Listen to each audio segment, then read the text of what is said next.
नमस्कार, स्वागत है आपका। मेरा नाम है विपिन बेबाक। मेरे साथ मौजूद हैं मेरे सहयोगी शादाब रिजवी। धन्यवाद साहब।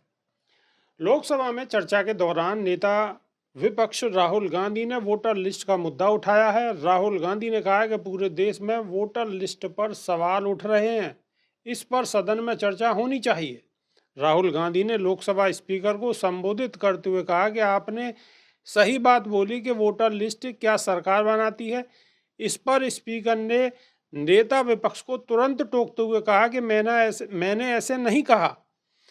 इसको करेक्ट करते हुए राहुल गांधी ने कहा कि आपने बोला कि सरकार वोटर लिस्ट नहीं बनाती। नेता विपक्ष ने कहा कि पूरे देश में वोटर लिस्ट पर सवाल उठ रहे हैं और हर अपोजिशन वाले स्टेट में, महाराष्ट्र में black and white voter list पर सवाल उठा रहे हैं। पूरा विपक्ष मिलकर कह रहा है कि वोटर लिस्ट पर सदन में डिस्कस होना चाहिए।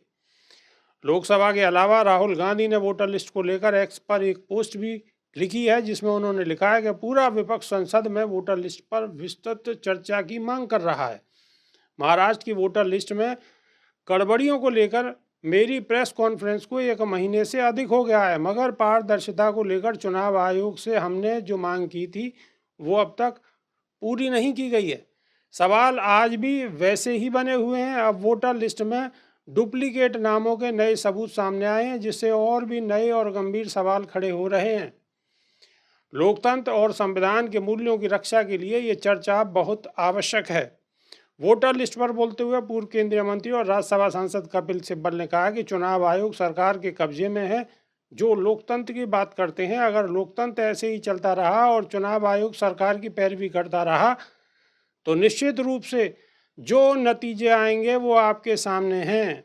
आम आदमी पार्टी के राज्यसभा सांसद संजय सिंह ने कहा कि चुनाव आयोग और बीजेपी मिलकर सरकारी तंत्र का दुरुपयोग करते हैं, फर्जी वोट बना रहे हैं। महाराष्ट्र, हरियाणा और दिल्ली में ये किया गया और अब बंगाल में शुरू हो चुका है। अगर चुनाव की प्रक्रिया ही निष्पक्ष नहीं रहेगी तो फिर यहाँ कैसे आप चुनकर आएंगे, वरना एक ही पार्टी जीतती रहेगी और घोटाला करती रहेगी।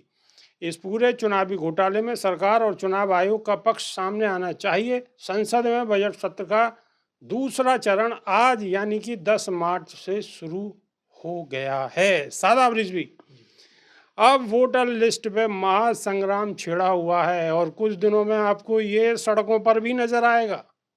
बिल्कुल सड़कों पर नज़र आ जाए, वोटर लिस्ट के बारे में कितनी भी जंग छिड़ जाए, वोटर लिस्ट की शिकायतें हो जाएं, विपक्ष चाहे वो महाराष्ट्र का हो, जहां अपोजिशन के स्टेट्स हैं वहां से बिगुल फूके जाए या वहां पर विरोध के सुर आए, लेकिन सिर्फ एक ही बात है, अंधेर नगरी चौपट राजा, टके शेर भाजी टके शेर खाजा।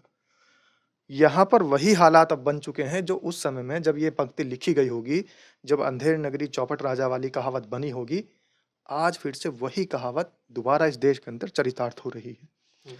इसलिए हो रही है क्योंकि विपक्ष ने आवाज उठाई, चुनाव आयोग को निष्पक्ष काम करना चाहिए, लेकिन चुनाव आयोग तो बिल्कुल एकदम ऐसे बैठा जैसे सांप सूंघ गया हो। सरकार तो जवाब खुद ही नहीं दे सकती, क्योंकि सरकार तो खुद इन्वॉल्व है। और जितनी सरकारी एजेंसीज है, चाहे वो चुनाव आयोग हो, चाहे वो ईडी हो, चाहे वो सीबीआई हो, चाहे वो हमारे न्यायपालिका तक के जज क्यों ना हो, सबके सब ज्यादातर सरकार के अधीन काम कर रहे हैं। सरकार ने पूरा तंत्र कैप्चर कर रखा है और यही वजह है कि वोटर और जो पब्लिक है, पब्लिक में लहर नजर आती है, लेकिन जब वोट परसेंटेज की बात आती है तो भारतीय जनता पार्टी के पक्ष में वोट आते हैं। जब आप देखेंगे भारत जोड़ो यात्रा में राहुल गांधी निकले थे तो एक जन सैलाब था, वो जन सैलाब पैदल चलने को मजबूर था। उनकी इतनी ज्यादा लगाव, इतनी ज्यादा स्नेह, इतनी ज्यादा मोहब्बत राहुल गांधी के साथ में सड़कों पर नजर आ रही थी, लेकिन ईवीएम मशीन के अंदर नजर नहीं आई। जब प्रियंका गांधी का आप देखते हैं, जब उनकी रैलियां होती हैं तो प्रियंका गांधी की रैली के अंदर एक खबर दिखाई थी कि गाजियाबाद और एनसीआर दिल्ली में जब प्रियंका गांधी की रैली थी तो कम से कम 1400 लोगों के मोबाइल गायब हो गए थे। अब आप देखिए कि लोगों ने और जेब कतरों ने भी क्या चुना, जेब कतरे भी वही स्थान चुनते हैं जहां पर भीड़ भाड़ ज्यादा हो। तो इतनी भीड़ थी कि लोगों के मोबाइल गायब हो गए थे और ये सुर्खियां भी बनी थी, सैकड़ों मोबाइल गायब हुए थे। लेकिन शादाब जी, बीजेपी की रैलियों में तो मोबाइल नहीं छुड़ते, ऐसी खबर कोई सामने नहीं आई। देखिए, ये भी कह सकते हैं कि बीजेपी की रैलियों में जाने से डर लगता हो क्योंकि पुलिस ज़्यादा होती है, पब्लिक कम होती है। हम्म, अब जहाँ पर जन सैलाब ज़्यादा होगा, वहाँ पर चोर सक्रिय हो जाते हैं। तो ये मैं बता रहा हूँ, इस बात का कहने का मतलब ये है, तात्पर्य ये है कि रैलियों के अंदर तो भीड़ है, सड़कों पर तो भीड़ है। जनता में इस सत्ताधारी पार्टी के जो खिलाफ आक्रोश है, लेकिन ईवीएम में नज़र नहीं आता। तो हम्म। कहीं न कहीं गड़बड़ी है। एक तो सबसे बड़ा अब जीता ये एक जागता बात तो सबूत क्या बताइए कि ठीक है, आपकी बात अगर मानी भी जी। जाए तो एक बात बताइए कि ईवीएम में गड़बड़ है या वोटर लिस्ट में गड़बड़ है? देखिए, 2 चीज़ें हैं।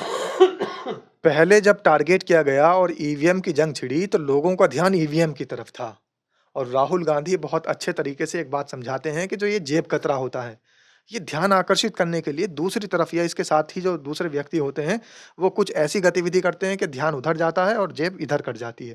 तो जब ईवीएम का सबके सामने ठीकरा फूटा, मतलब सावधानी हटी और दुर्घटना घटी। बिल्कुल वही वाली बात है। जब ईवीएम का सबके सामने ठीकरा फूटा और यहाँ विधानसभाओं में भी कई स्टेट की ईवीएम पर चर्चा हुई और बहुत सारे इंजीनियर्स आए, उन्होंने आवाज़ उठाई। ये भी आवाज़ उठी कि ईवीएम जहाँ से शुरू हुई वहीं पर बैन है।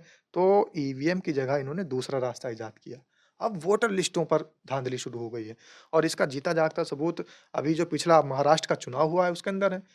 शाम तक वोट परसेंटेज कितनी थी और शाम होते ही होते लास्ट के 2 घंटे के अंदर 60% वोट परसेंटेज बढ़ जाती है। लाखों वोट बढ़ जाते हैं। तो लास्ट वाले 2 घंटे में लाखों वोट कहाँ से आ जाते हैं? तो ये सारे वही काम हैं। दूसरी बात अखिलेश यादव उत्तर प्रदेश के अंदर चीख-चीख कर आवाज़ उठा रहे हैं और हमेशा से चुनाव आयोग को अवगत करा रहे हैं कि यहाँ पर वोटर लिस्टों में धांधली है, यहाँ पर फर्जी मतदान डाले जा रहे हैं और साथ ही सोशल मीडिया पर कई लोग तो ऐसे सामने आए हैं, ऐसी वीडियोज़ वायरल हुई हैं जिसके अंदर वोटर जो फर्जी मत डालकर आ रहे थे, उन्होंने खुद ज़िम्मेदारी ली है कि आज मैं सुबह से लेकर अब तक 8 वोट डालकर आ चुका हूँ, 10 वोट डालकर आ चुका हूँ और यहाँ तक कि एक स्टिंग भी वायरल हुआ। लखनऊ भारतीय जनता पार्टी के कार्यालय से एक पदाधिकारी बनकर कॉल किया गया, जो पीठासीन अधिकारी थे वहाँ पर, उनको पीठासीन अधिकारियों को और जो वहाँ पर मतदाता कर्मी थे, उन पर कॉल की गई, बाकायदा रिकॉर्ड की गई और बताया गया कि कितना काम हो चुका है। तो उन्होंने कहा था मिशन कामयाब है। 94% पूरा हो चुका है, जल्दी बाकी का भी पूरा होगा। तो ये सारी चीज़ें बता रही हैं कि धाँधली हुई है, लेकिन आखिर न्याय करेगा कौन? सुनवाई होगी कहाँ? सबसे बड़ा सवाल ये है, क्योंकि जो चोर हैं, वही रक्षक हैं। यानी कि आप कहा जाए बिल्ली को ही रखवाली दे दी गई है। अब रखवाली कैसे होगी? बहुत मुश्किल है, नामुमकिन है। लेकिन इसका भी कोई ना कोई समय आएगा और इसका भी कोई ना कोई हल अवश्य निकलेगा। अभी लोकसभा में हंगामा है और कल को हो सकता है कि यही जंग फिर रोड पे भी लड़ती हुई आपको दिखाई दे। कमेंट के माध्यम से आप अपनी राय रख सकते हैं। नई वीडियो में फिर रूबरू होंगे। बहुत बहुत शुक्रिया। नमस्कार। धन्यवाद साहब।